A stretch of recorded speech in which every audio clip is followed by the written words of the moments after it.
श्री स्वामी समर्थ. नमस्कार प्रिय स्वामी भक्तांनो. आज आहे मंगळवार आणि मंगळवार हा दिवस गणपती बाप्पांना समर्पित आहे.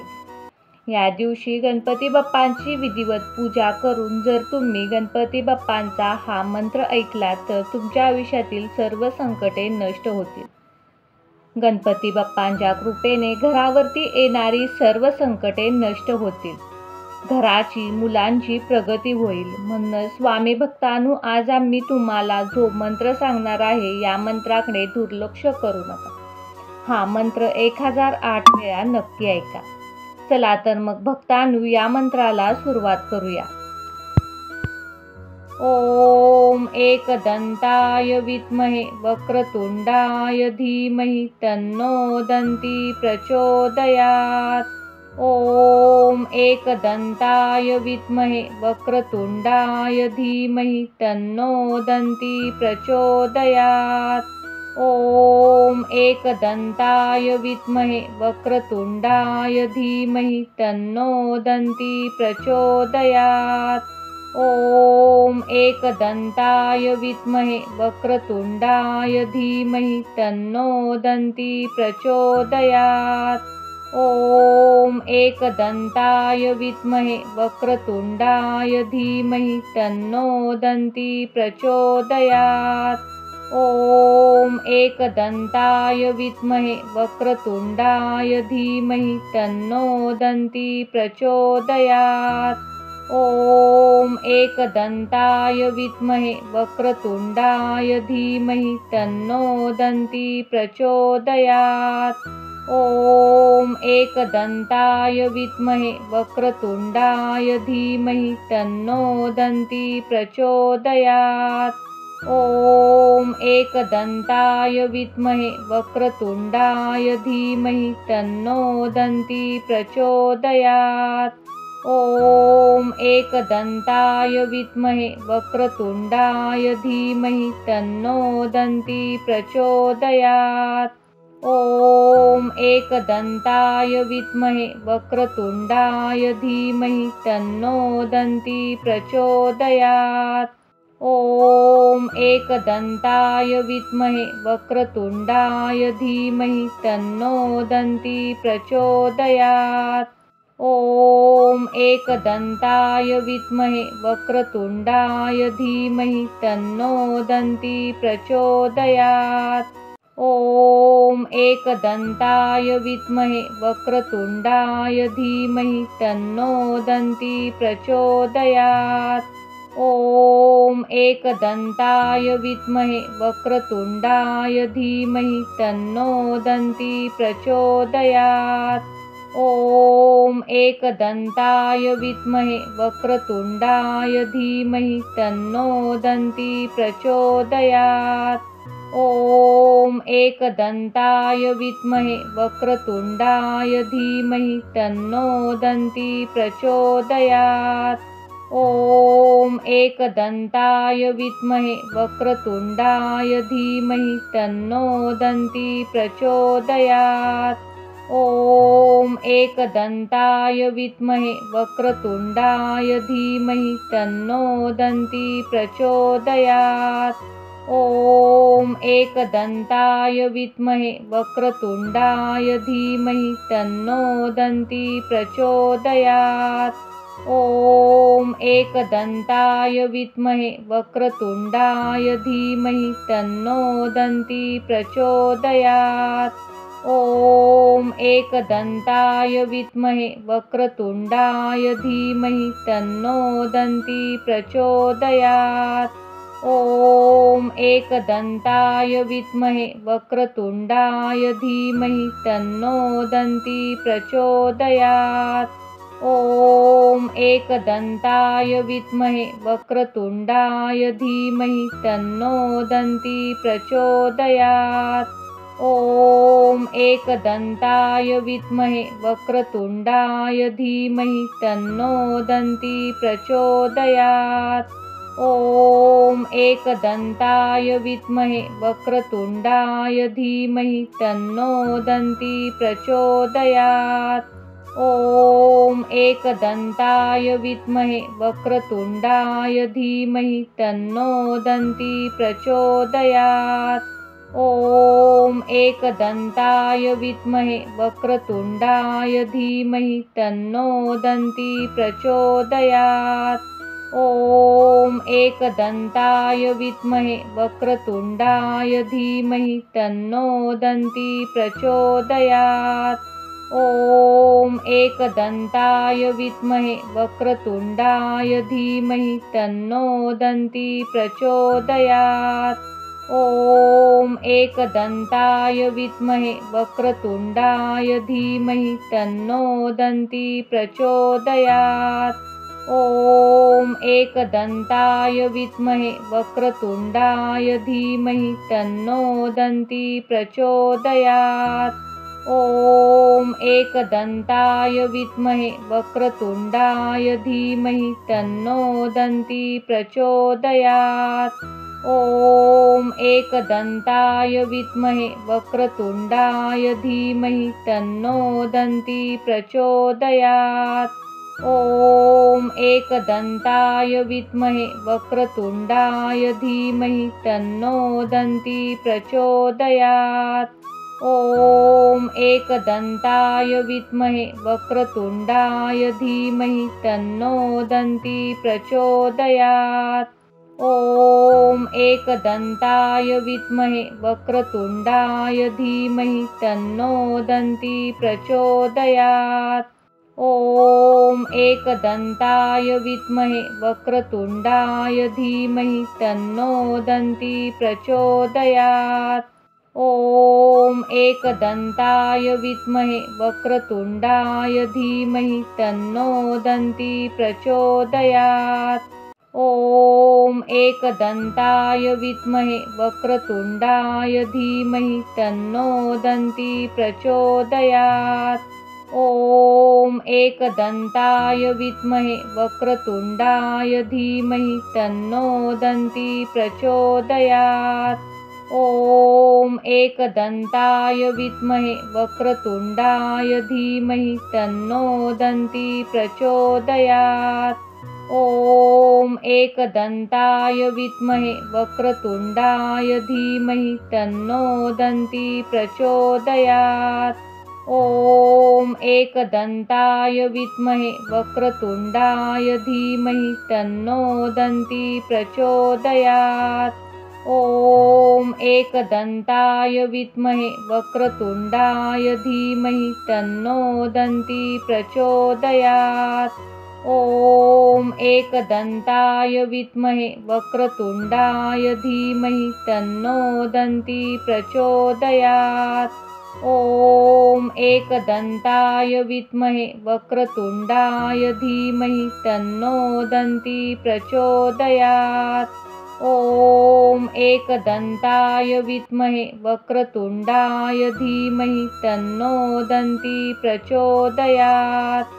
ॐ एकदन्ताय विद्महे वक्रतुण्डाय धीमहि तन्नो दन्ती प्रचोदयात्। ॐ एकदन्ताय विद्महे वक्रतुण्डाय धीमहि तन्नो दन्ती प्रचोदयात्। ॐ एकदन्ताय विद्महे वक्रतुण्डाय धीमहि तन्नो दन्ती प्रचोदयात्। ॐ एकदन्ताय विद्महे वक्रतुण्डाय धीमहि तन्नो दन्ती प्रचोदयात्। ॐ एकदन्ताय विद्महे वक्रतुण्डाय धीमहि तन्नो दन्ती प्रचोदयात्। ॐ एकदन्ताय विद्महे वक्रतुण्डाय धीमहि तन्नो दन्ती प्रचोदयात्। ॐ एकदन्ताय विद्महे वक्रतुण्डाय धीमहि तन्नो दन्ती प्रचोदयात्। ॐ एकदन्ताय विद्महे वक्रतुण्डाय धीमहि तन्नो दन्ती प्रचोदयात्। ॐ एकदन्ताय विद्महे वक्रतुण्डाय धीमहि तन्नो दन्ती प्रचोदयात्। ॐ एकदन्ताय विद्महे वक्रतुण्डाय धीमहि तन्नो दन्ती प्रचोदयात्।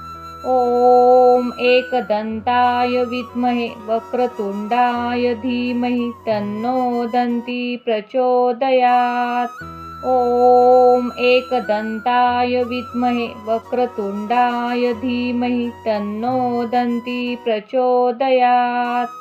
ॐ एकदन्ताय विद्महे वक्रतुण्डाय धीमहि तन्नो दन्ती प्रचोदयात्। ॐ एकदन्ताय विद्महे वक्रतुण्डाय धीमहि तन्नो दन्ती प्रचोदयात्। ॐ एकदन्ताय विद्महे वक्रतुण्डाय धीमहि तन्नो दन्ती प्रचोदयात्। ॐ एकदन्ताय विद्महे वक्रतुण्डाय धीमहि तन्नो दन्ती प्रचोदयात्। ॐ एकदन्ताय विद्महे वक्रतुण्डाय धीमहि तन्नो दन्ती प्रचोदयात्। ॐ एकदन्ताय विद्महे वक्रतुण्डाय धीमहि तन्नो दन्ती प्रचोदयात्।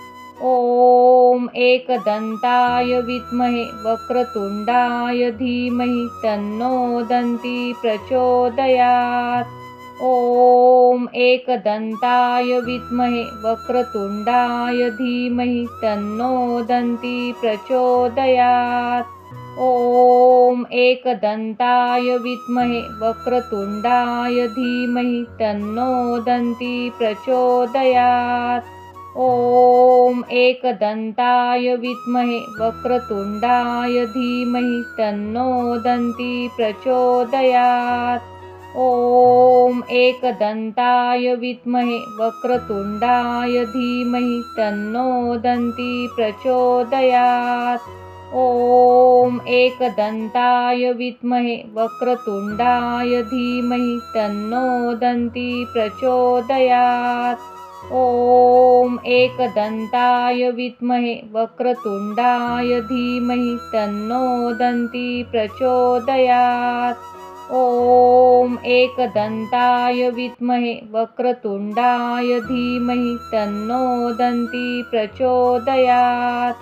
ॐ एकदन्ताय विद्महे वक्रतुण्डाय धीमहि तन्नो दन्ती प्रचोदयात्। ॐ एकदन्ताय विद्महे वक्रतुण्डाय धीमहि तन्नो दन्ती प्रचोदयात्। ॐ एकदन्ताय विद्महे वक्रतुण्डाय धीमहि तन्नो दन्ती प्रचोदयात्। ॐ एकदन्ताय विद्महे वक्रतुण्डाय धीमहि तन्नो दन्ती प्रचोदयात्। ॐ एकदन्ताय विद्महे वक्रतुण्डाय धीमहि तन्नो दन्ती प्रचोदयात्। ॐ एकदन्ताय विद्महे वक्रतुण्डाय धीमहि तन्नो दन्ती प्रचोदयात्। ॐ एकदन्ताय विद्महे वक्रतुण्डाय धीमहि तन्नो दन्ती प्रचोदयात्। ॐ एकदन्ताय विद्महे वक्रतुण्डाय धीमहि तन्नो दन्ती प्रचोदयात्। ॐ एकदन्ताय विद्महे वक्रतुण्डाय धीमहि तन्नो दन्ती प्रचोदयात्। ॐ एकदन्ताय विद्महे वक्रतुण्डाय धीमहि तन्नो दन्ती प्रचोदयात्। ॐ एकदन्ताय विद्महे वक्रतुण्डाय धीमहि तन्नो दन्ती प्रचोदयात्। ॐ एकदन्ताय विद्महे वक्रतुण्डाय धीमहि तन्नो दन्ती प्रचोदयात्। ॐ एकदन्ताय विद्महे वक्रतुण्डाय धीमहि तन्नो दन्ती प्रचोदयात्। ॐ एकदन्ताय विद्महे वक्रतुण्डाय धीमहि तन्नो दन्ती प्रचोदयात्। ॐ एकदन्ताय विद्महे वक्रतुण्डाय धीमहि तन्नो दन्ती प्रचोदयात्। ॐ एकदन्ताय विद्महे वक्रतुण्डाय धीमहि तन्नो दन्ती प्रचोदयात्। ॐ एकदन्ताय विद्महे वक्रतुण्डाय धीमहि तन्नो दन्ती प्रचोदयात्। ॐ एकदन्ताय विद्महे वक्रतुण्डाय धीमहि तन्नो दन्ती प्रचोदयात्। ॐ एकदन्ताय विद्महे वक्रतुण्डाय धीमहि तन्नो दन्ती प्रचोदयात्। ॐ एकदन्ताय विद्महे वक्रतुण्डाय धीमहि तन्नो दन्ती प्रचोदयात्। ॐ एकदन्ताय विद्महे वक्रतुण्डाय धीमहि तन्नो दन्ती प्रचोदयात्। ॐ एकदन्ताय विद्महे वक्रतुण्डाय धीमहि तन्नो दन्ती प्रचोदयात्। ॐ एकदन्ताय विद्महे वक्रतुण्डाय धीमहि तन्नो दन्ती प्रचोदयात्। ॐ एकदन्ताय विद्महे वक्रतुण्डाय धीमहि तन्नो दन्ती प्रचोदयात्। ॐ एकदन्ताय विद्महे वक्रतुण्डाय धीमहि तन्नो दन्ती प्रचोदयात्। ॐ एकदन्ताय विद्महे वक्रतुण्डाय धीमहि तन्नो दन्ती प्रचोदयात्। ॐ एकदन्ताय विद्महे वक्रतुण्डाय धीमहि तन्नो दन्ती प्रचोदयात्। ॐ एकदन्ताय विद्महे वक्रतुण्डाय धीमहि तन्नो दन्ती प्रचोदयात्। ॐ एकदन्ताय विद्महे वक्रतुण्डाय धीमहि तन्नो दन्ती प्रचोदयात्। ॐ एकदन्ताय विद्महे वक्रतुण्डाय धीमहि तन्नो दन्ती प्रचोदयात्। ॐ एकदन्ताय विद्महे वक्रतुण्डाय धीमहि तन्नो दन्ती प्रचोदयात्। ॐ एकदन्ताय विद्महे वक्रतुण्डाय धीमहि तन्नो दन्ती प्रचोदयात्। ॐ एकदन्ताय विद्महे वक्रतुण्डाय धीमहि तन्नो दन्ती प्रचोदयात्। ॐ एकदन्ताय विद्महे वक्रतुण्डाय धीमहि तन्नो दन्ती प्रचोदयात्। ॐ एकदन्ताय विद्महे वक्रतुण्डाय धीमहि तन्नो दन्ती प्रचोदयात्। ॐ एकदन्ताय विद्महे वक्रतुण्डाय धीमहि तन्नो दन्ती प्रचोदयात्। ॐ एकदन्ताय विद्महे वक्रतुण्डाय धीमहि तन्नो दन्ती प्रचोदयात्। ॐ एकदन्ताय विद्महे वक्रतुण्डाय धीमहि तन्नो दन्ती प्रचोदयात्। ॐ एकदन्ताय विद्महे वक्रतुण्डाय धीमहि तन्नो दन्ती प्रचोदयात्। ॐ एकदन्ताय विद्महे वक्रतुण्डाय धीमहि तन्नो दन्ती प्रचोदयात्।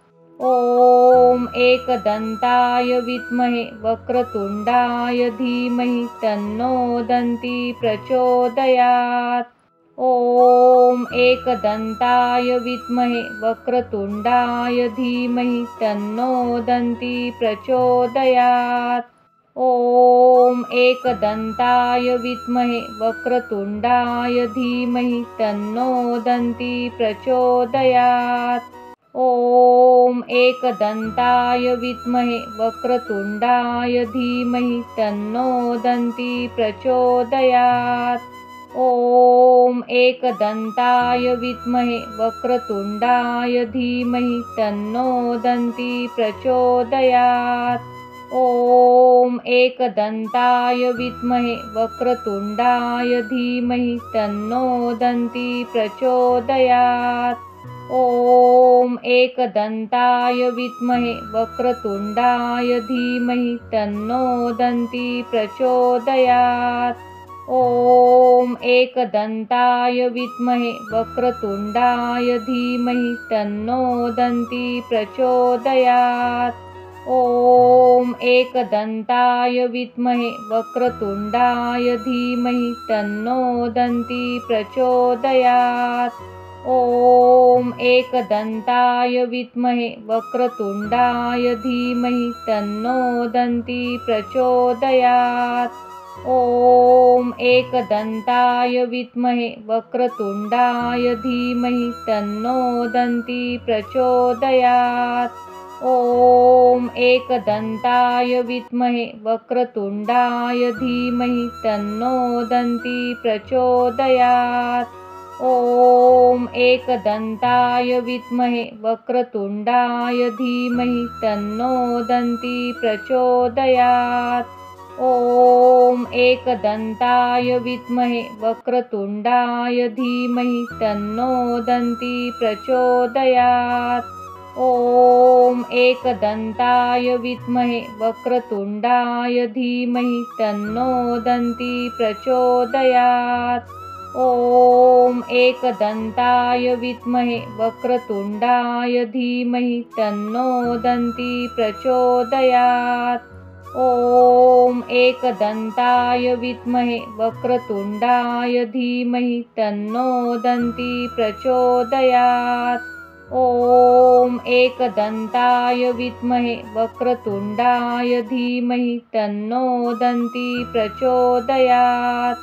ॐ एकदन्ताय विद्महे वक्रतुण्डाय धीमहि तन्नो दन्ती प्रचोदयात्।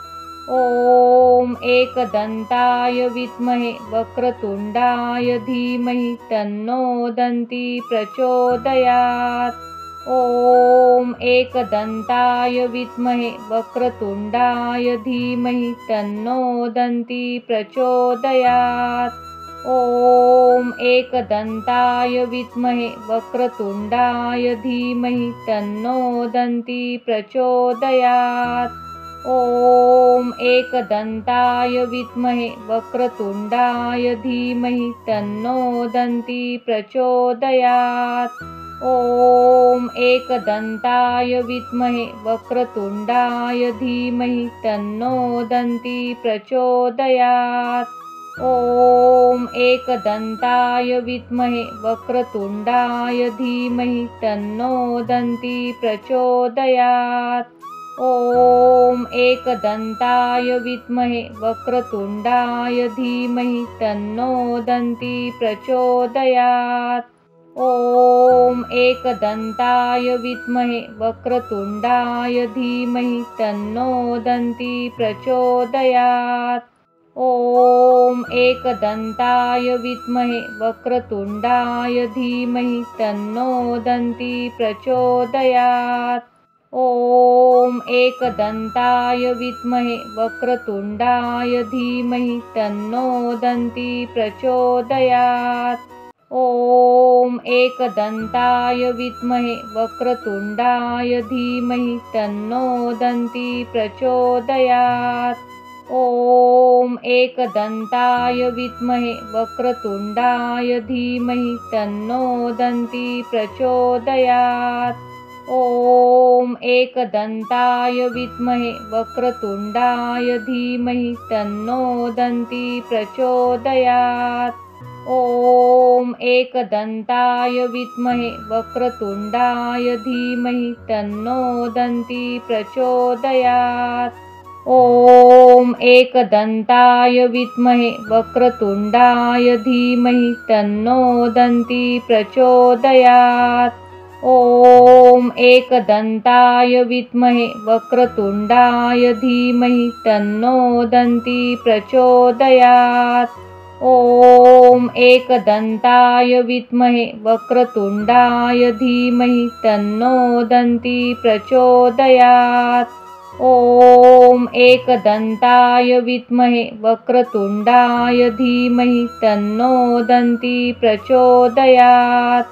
ॐ एकदन्ताय विद्महे वक्रतुण्डाय धीमहि तन्नो दन्ती प्रचोदयात्।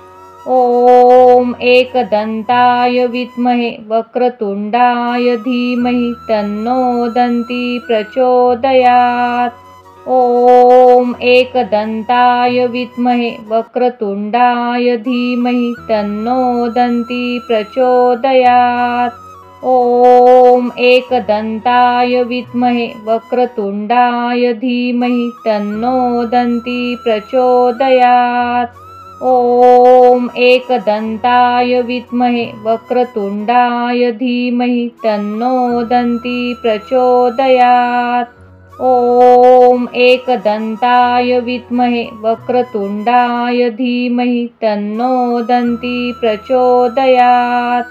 ॐ एकदन्ताय विद्महे वक्रतुण्डाय धीमहि तन्नो दन्ती प्रचोदयात्।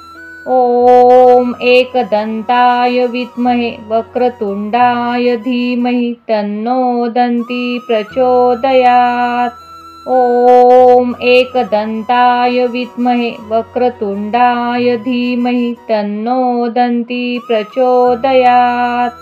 ॐ एकदन्ताय विद्महे वक्रतुण्डाय धीमहि तन्नो दन्ती प्रचोदयात्। ॐ एकदन्ताय विद्महे वक्रतुण्डाय धीमहि तन्नो दन्ती प्रचोदयात्। ॐ एकदन्ताय विद्महे वक्रतुण्डाय धीमहि तन्नो दन्ती प्रचोदयात्। ॐ एकदन्ताय विद्महे वक्रतुण्डाय धीमहि तन्नो दन्ती प्रचोदयात्। ॐ एकदन्ताय विद्महे वक्रतुण्डाय धीमहि तन्नो दन्ती प्रचोदयात्। ॐ एकदन्ताय विद्महे वक्रतुण्डाय धीमहि तन्नो दन्ती प्रचोदयात्। ॐ एकदन्ताय विद्महे वक्रतुण्डाय धीमहि तन्नो दन्ती प्रचोदयात्। ॐ एकदन्ताय विद्महे वक्रतुण्डाय धीमहि तन्नो दन्ती प्रचोदयात्। ॐ एकदन्ताय विद्महे वक्रतुण्डाय धीमहि तन्नो दन्ती प्रचोदयात्। ॐ एकदन्ताय विद्महे वक्रतुण्डाय धीमहि तन्नो दन्ती प्रचोदयात्। ॐ एकदन्ताय विद्महे वक्रतुण्डाय धीमहि तन्नो दन्ती प्रचोदयात्। ॐ एकदन्ताय विद्महे वक्रतुण्डाय धीमहि तन्नो दन्ती प्रचोदयात्। ॐ एकदन्ताय विद्महे वक्रतुण्डाय धीमहि तन्नो दन्ती प्रचोदयात्। ॐ एकदन्ताय विद्महे वक्रतुण्डाय धीमहि तन्नो दन्ती प्रचोदयात्। ॐ एकदन्ताय विद्महे वक्रतुण्डाय धीमहि तन्नो दन्ती प्रचोदयात्। ॐ एकदन्ताय विद्महे वक्रतुण्डाय धीमहि तन्नो दन्ती प्रचोदयात्।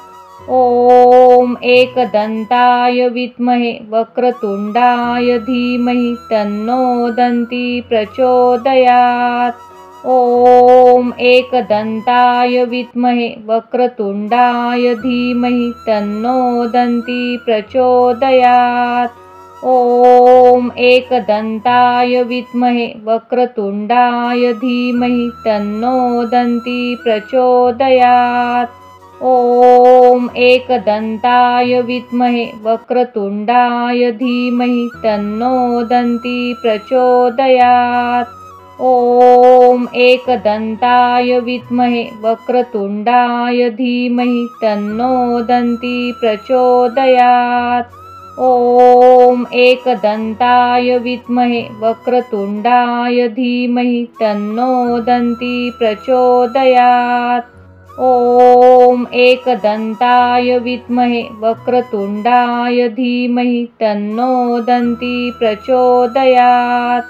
ॐ एकदन्ताय विद्महे वक्रतुण्डाय धीमहि तन्नो दन्ती प्रचोदयात्। ॐ एकदन्ताय विद्महे वक्रतुण्डाय धीमहि तन्नो दन्ती प्रचोदयात्। ॐ एकदन्ताय विद्महे वक्रतुण्डाय धीमहि तन्नो दन्ती प्रचोदयात्। ॐ एकदन्ताय विद्महे वक्रतुण्डाय धीमहि तन्नो दन्ती प्रचोदयात्। ॐ एकदन्ताय विद्महे वक्रतुण्डाय धीमहि तन्नो दन्ती प्रचोदयात्। ॐ एकदन्ताय विद्महे वक्रतुण्डाय धीमहि तन्नो दन्ती प्रचोदयात्। ॐ एकदन्ताय विद्महे वक्रतुण्डाय धीमहि तन्नो दन्ती प्रचोदयात्। ॐ एकदन्ताय विद्महे वक्रतुण्डाय धीमहि तन्नो दन्ती प्रचोदयात्। ॐ एकदन्ताय विद्महे वक्रतुण्डाय धीमहि तन्नो दन्ती प्रचोदयात्। ॐ एकदन्ताय विद्महे वक्रतुण्डाय धीमहि तन्नो दन्ती प्रचोदयात्। ॐ एकदन्ताय विद्महे वक्रतुण्डाय धीमहि तन्नो दन्ती प्रचोदयात्। ॐ एकदन्ताय विद्महे वक्रतुण्डाय धीमहि तन्नो दन्ती प्रचोदयात्। ॐ एकदन्ताय विद्महे वक्रतुण्डाय धीमहि तन्नो दन्ती प्रचोदयात्। ॐ एकदन्ताय विद्महे वक्रतुण्डाय धीमहि तन्नो दन्ती प्रचोदयात्। ॐ एकदन्ताय विद्महे वक्रतुण्डाय धीमहि तन्नो दन्ती प्रचोदयात्। ॐ एकदन्ताय विद्महे वक्रतुण्डाय धीमहि तन्नो दन्ती प्रचोदयात्। ॐ एकदन्ताय विद्महे वक्रतुण्डाय धीमहि तन्नो दन्ती प्रचोदयात्। ॐ एकदन्ताय विद्महे वक्रतुण्डाय धीमहि तन्नो दन्ती प्रचोदयात्। ॐ एकदन्ताय विद्महे वक्रतुण्डाय धीमहि तन्नो दन्ती प्रचोदयात्। ॐ एकदन्ताय विद्महे वक्रतुण्डाय धीमहि तन्नो दन्ती प्रचोदयात्। ॐ एकदन्ताय विद्महे वक्रतुण्डाय धीमहि तन्नो दन्ती प्रचोदयात्। ॐ एकदन्ताय विद्महे वक्रतुण्डाय धीमहि तन्नो दन्ती प्रचोदयात्। ॐ एकदन्ताय विद्महे वक्रतुण्डाय धीमहि तन्नो दन्ती प्रचोदयात्। ॐ एकदन्ताय विद्महे वक्रतुण्डाय धीमहि तन्नो दन्ती प्रचोदयात्। ॐ एकदन्ताय विद्महे वक्रतुण्डाय धीमहि तन्नो दन्ती प्रचोदयात्। ॐ एकदन्ताय विद्महे वक्रतुण्डाय धीमहि तन्नो दन्ती प्रचोदयात्। ॐ एकदन्ताय विद्महे वक्रतुण्डाय धीमहि तन्नो दन्ती प्रचोदयात्। ॐ एकदन्ताय विद्महे वक्रतुण्डाय धीमहि तन्नो दन्ती प्रचोदयात्। ॐ एकदन्ताय विद्महे वक्रतुण्डाय धीमहि तन्नो दन्ती प्रचोदयात्। ॐ एकदन्ताय विद्महे वक्रतुण्डाय धीमहि तन्नो दन्ती प्रचोदयात्। ॐ एकदन्ताय विद्महे वक्रतुण्डाय धीमहि तन्नो दन्ती प्रचोदयात्। ॐ एकदन्ताय विद्महे वक्रतुण्डाय धीमहि तन्नो दन्ती प्रचोदयात्। ॐ एकदन्ताय विद्महे वक्रतुण्डाय धीमहि तन्नो दन्ती प्रचोदयात्। ॐ एकदन्ताय विद्महे वक्रतुण्डाय धीमहि तन्नो दन्ती प्रचोदयात्। ॐ एकदन्ताय विद्महे वक्रतुण्डाय धीमहि तन्नो दन्ती प्रचोदयात्। ॐ एकदन्ताय विद्महे वक्रतुण्डाय धीमहि तन्नो दन्ती प्रचोदयात्। ॐ एकदन्ताय विद्महे वक्रतुण्डाय धीमहि तन्नो दन्ती प्रचोदयात्। ॐ एकदन्ताय विद्महे वक्रतुण्डाय धीमहि तन्नो दन्ती प्रचोदयात्। ॐ एकदन्ताय विद्महे वक्रतुण्डाय धीमहि तन्नो दन्ती प्रचोदयात्। ॐ एकदन्ताय विद्महे वक्रतुण्डाय धीमहि तन्नो दन्ती प्रचोदयात्। ॐ एकदन्ताय विद्महे वक्रतुण्डाय धीमहि तन्नो दन्ती प्रचोदयात्। ॐ एकदन्ताय विद्महे वक्रतुण्डाय धीमहि तन्नो दन्ती प्रचोदयात्। ॐ एकदन्ताय विद्महे वक्रतुण्डाय धीमहि तन्नो दन्ती प्रचोदयात्। ॐ एकदन्ताय विद्महे वक्रतुण्डाय धीमहि तन्नो दन्ती प्रचोदयात्। ॐ एकदन्ताय विद्महे वक्रतुण्डाय धीमहि तन्नो दन्ती प्रचोदयात्। ॐ एकदन्ताय विद्महे वक्रतुण्डाय धीमहि तन्नो दन्ती प्रचोदयात्। ॐ एकदन्ताय विद्महे वक्रतुण्डाय धीमहि तन्नो दन्ती प्रचोदयात्। ॐ एकदन्ताय विद्महे वक्रतुण्डाय धीमहि तन्नो दन्ती प्रचोदयात्। ॐ एकदन्ताय विद्महे वक्रतुण्डाय धीमहि तन्नो दन्ती प्रचोदयात्। ॐ एकदन्ताय विद्महे वक्रतुण्डाय धीमहि तन्नो दन्ती प्रचोदयात्। ॐ एकदन्ताय विद्महे वक्रतुण्डाय धीमहि तन्नो दन्ती प्रचोदयात्। ॐ एकदन्ताय विद्महे वक्रतुण्डाय धीमहि तन्नो दन्ती प्रचोदयात्।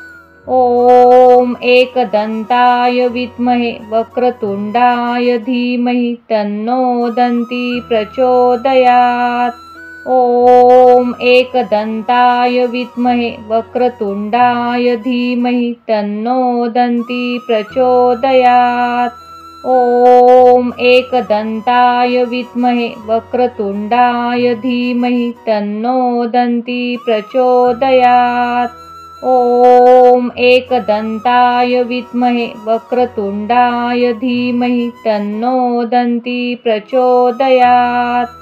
ॐ एकदन्ताय विद्महे वक्रतुण्डाय धीमहि तन्नो दन्ती प्रचोदयात्। ॐ एकदन्ताय विद्महे वक्रतुण्डाय धीमहि तन्नो दन्ती प्रचोदयात्। ॐ एकदन्ताय विद्महे वक्रतुण्डाय धीमहि तन्नो दन्ती प्रचोदयात्। ॐ एकदन्ताय विद्महे वक्रतुण्डाय धीमहि तन्नो दन्ती प्रचोदयात्। ॐ एकदन्ताय विद्महे वक्रतुण्डाय धीमहि तन्नो दन्ती प्रचोदयात्। ॐ एकदन्ताय विद्महे वक्रतुण्डाय धीमहि तन्नो दन्ती प्रचोदयात्। ॐ एकदन्ताय विद्महे वक्रतुण्डाय धीमहि तन्नो दन्ती प्रचोदयात्। ॐ एकदन्ताय विद्महे वक्रतुण्डाय धीमहि तन्नो दन्ती प्रचोदयात्। ॐ एकदन्ताय विद्महे वक्रतुण्डाय धीमहि तन्नो दन्ती प्रचोदयात्। ॐ एकदन्ताय विद्महे वक्रतुण्डाय धीमहि तन्नो दन्ती प्रचोदयात्। ॐ एकदन्ताय विद्महे वक्रतुण्डाय धीमहि तन्नो दन्ती प्रचोदयात्। ॐ एकदन्ताय विद्महे वक्रतुण्डाय धीमहि तन्नो दन्ती प्रचोदयात्। ॐ एकदन्ताय विद्महे वक्रतुण्डाय धीमहि तन्नो दन्ती प्रचोदयात्। ॐ एकदन्ताय विद्महे वक्रतुण्डाय धीमहि तन्नो दन्ती प्रचोदयात्। ॐ एकदन्ताय विद्महे वक्रतुण्डाय धीमहि तन्नो दन्ती प्रचोदयात्। ॐ एकदन्ताय विद्महे वक्रतुण्डाय धीमहि तन्नो दन्ती प्रचोदयात्। ॐ एकदन्ताय विद्महे वक्रतुण्डाय धीमहि तन्नो दन्ती प्रचोदयात्। ॐ एकदन्ताय विद्महे वक्रतुण्डाय धीमहि तन्नो दन्ती प्रचोदयात्। ॐ एकदन्ताय विद्महे वक्रतुण्डाय धीमहि तन्नो दन्ती प्रचोदयात्। ॐ एकदन्ताय विद्महे वक्रतुण्डाय धीमहि तन्नो दन्ती प्रचोदयात्। ॐ एकदन्ताय विद्महे वक्रतुण्डाय धीमहि तन्नो दन्ती प्रचोदयात्। ॐ एकदन्ताय विद्महे वक्रतुण्डाय धीमहि तन्नो दन्ती प्रचोदयात्। ॐ एकदन्ताय विद्महे वक्रतुण्डाय धीमहि तन्नो दन्ती प्रचोदयात्। ॐ एकदन्ताय विद्महे वक्रतुण्डाय धीमहि तन्नो दन्ती प्रचोदयात्। ॐ एकदन्ताय विद्महे वक्रतुण्डाय धीमहि तन्नो दन्ती प्रचोदयात्। ॐ एकदन्ताय विद्महे वक्रतुण्डाय धीमहि तन्नो दन्ती प्रचोदयात्। ॐ एकदन्ताय विद्महे वक्रतुण्डाय धीमहि तन्नो दन्ती प्रचोदयात्। ॐ एकदन्ताय विद्महे वक्रतुण्डाय धीमहि तन्नो दन्ती प्रचोदयात्। ॐ एकदन्ताय विद्महे वक्रतुण्डाय धीमहि तन्नो दन्ती प्रचोदयात्। ॐ एकदन्ताय विद्महे वक्रतुण्डाय धीमहि तन्नो दन्ती प्रचोदयात्। ॐ एकदन्ताय विद्महे वक्रतुण्डाय धीमहि तन्नो दन्ती प्रचोदयात्। ॐ एकदन्ताय विद्महे वक्रतुण्डाय धीमहि तन्नो दन्ती प्रचोदयात्। ॐ एकदन्ताय विद्महे वक्रतुण्डाय धीमहि तन्नो दन्ती प्रचोदयात्। ॐ एकदन्ताय विद्महे वक्रतुण्डाय धीमहि तन्नो दन्ती प्रचोदयात्। ॐ एकदन्ताय विद्महे वक्रतुण्डाय धीमहि तन्नो दन्ती प्रचोदयात्। ॐ एकदन्ताय विद्महे वक्रतुण्डाय धीमहि तन्नो दन्ती प्रचोदयात्। ॐ एकदन्ताय विद्महे वक्रतुण्डाय धीमहि तन्नो दन्ती प्रचोदयात्। ॐ एकदन्ताय विद्महे वक्रतुण्डाय धीमहि तन्नो दन्ती प्रचोदयात्। ॐ एकदन्ताय विद्महे वक्रतुण्डाय धीमहि तन्नो दन्ती प्रचोदयात्। ॐ एकदन्ताय विद्महे वक्रतुण्डाय धीमहि तन्नो दन्ती प्रचोदयात्। ॐ एकदन्ताय विद्महे वक्रतुण्डाय धीमहि तन्नो दन्ती प्रचोदयात्। ॐ एकदन्ताय विद्महे वक्रतुण्डाय धीमहि तन्नो दन्ती प्रचोदयात्। ॐ एकदन्ताय विद्महे वक्रतुण्डाय धीमहि तन्नो दन्ती प्रचोदयात्। ॐ एकदन्ताय विद्महे वक्रतुण्डाय धीमहि तन्नो दन्ती प्रचोदयात्। ॐ एकदन्ताय विद्महे वक्रतुण्डाय धीमहि तन्नो दन्ती प्रचोदयात्। ॐ एकदन्ताय विद्महे वक्रतुण्डाय धीमहि तन्नो दन्ती प्रचोदयात्। ॐ एकदन्ताय विद्महे वक्रतुण्डाय धीमहि तन्नो दन्ती प्रचोदयात्। ॐ एकदन्ताय विद्महे वक्रतुण्डाय धीमहि तन्नो दन्ती प्रचोदयात्। ॐ एकदन्ताय विद्महे वक्रतुण्डाय धीमहि तन्नो दन्ती प्रचोदयात्। ॐ एकदन्ताय विद्महे वक्रतुण्डाय धीमहि तन्नो दन्ती प्रचोदयात्। ॐ एकदन्ताय विद्महे वक्रतुण्डाय धीमहि तन्नो दन्ती प्रचोदयात्। ॐ एकदन्ताय विद्महे वक्रतुण्डाय धीमहि तन्नो दन्ती प्रचोदयात्।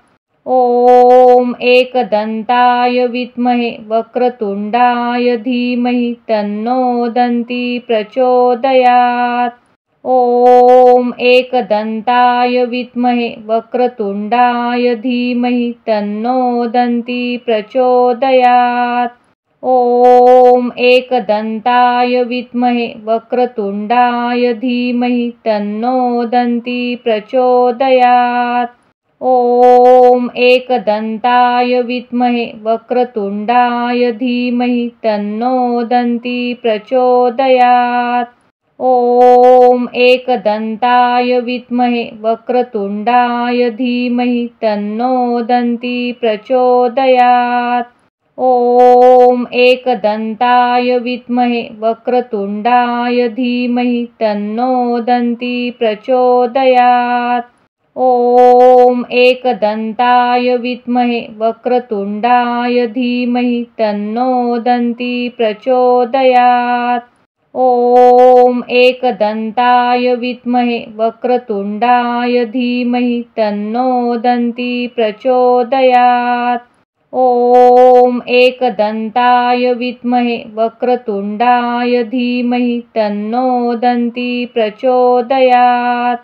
ॐ एकदन्ताय विद्महे वक्रतुण्डाय धीमहि तन्नो दन्ती प्रचोदयात्। ॐ एकदन्ताय विद्महे वक्रतुण्डाय धीमहि तन्नो दन्ती प्रचोदयात्। ॐ एकदन्ताय विद्महे वक्रतुण्डाय धीमहि तन्नो दन्ती प्रचोदयात्। ॐ एकदन्ताय विद्महे वक्रतुण्डाय धीमहि तन्नो दन्ती प्रचोदयात्। ॐ एकदन्ताय विद्महे वक्रतुण्डाय धीमहि तन्नो दन्ती प्रचोदयात्। ॐ एकदन्ताय विद्महे वक्रतुण्डाय धीमहि तन्नो दन्ती प्रचोदयात्। ॐ एकदन्ताय विद्महे वक्रतुण्डाय धीमहि तन्नो दन्ती प्रचोदयात्। ॐ एकदन्ताय विद्महे वक्रतुण्डाय धीमहि तन्नो दन्ती प्रचोदयात्। ॐ एकदन्ताय विद्महे वक्रतुण्डाय धीमहि तन्नो दन्ती प्रचोदयात्। ॐ एकदन्ताय विद्महे वक्रतुण्डाय धीमहि तन्नो दन्ती प्रचोदयात्। ॐ एकदन्ताय विद्महे वक्रतुण्डाय धीमहि तन्नो दन्ती प्रचोदयात्। ॐ एकदन्ताय विद्महे वक्रतुण्डाय धीमहि तन्नो दन्ती प्रचोदयात्। ॐ एकदन्ताय विद्महे वक्रतुण्डाय धीमहि तन्नो दन्ती प्रचोदयात्। ॐ एकदन्ताय विद्महे वक्रतुण्डाय धीमहि तन्नो दन्ती प्रचोदयात्। ॐ एकदन्ताय विद्महे वक्रतुण्डाय धीमहि तन्नो दन्ती प्रचोदयात्। ॐ एकदन्ताय विद्महे वक्रतुण्डाय धीमहि तन्नो दन्ती प्रचोदयात्। ॐ एकदन्ताय विद्महे वक्रतुण्डाय धीमहि तन्नो दन्ती प्रचोदयात्। ॐ एकदन्ताय विद्महे वक्रतुण्डाय धीमहि तन्नो दन्ती प्रचोदयात्। ॐ एकदन्ताय विद्महे वक्रतुण्डाय धीमहि तन्नो दन्ती प्रचोदयात्। ॐ एकदन्ताय विद्महे वक्रतुण्डाय धीमहि तन्नो दन्ती प्रचोदयात्। ॐ एकदन्ताय विद्महे वक्रतुण्डाय धीमहि तन्नो दन्ती प्रचोदयात्। ॐ एकदन्ताय विद्महे वक्रतुण्डाय धीमहि तन्नो दन्ती प्रचोदयात्। ॐ एकदन्ताय विद्महे वक्रतुण्डाय धीमहि तन्नो दन्ती प्रचोदयात्।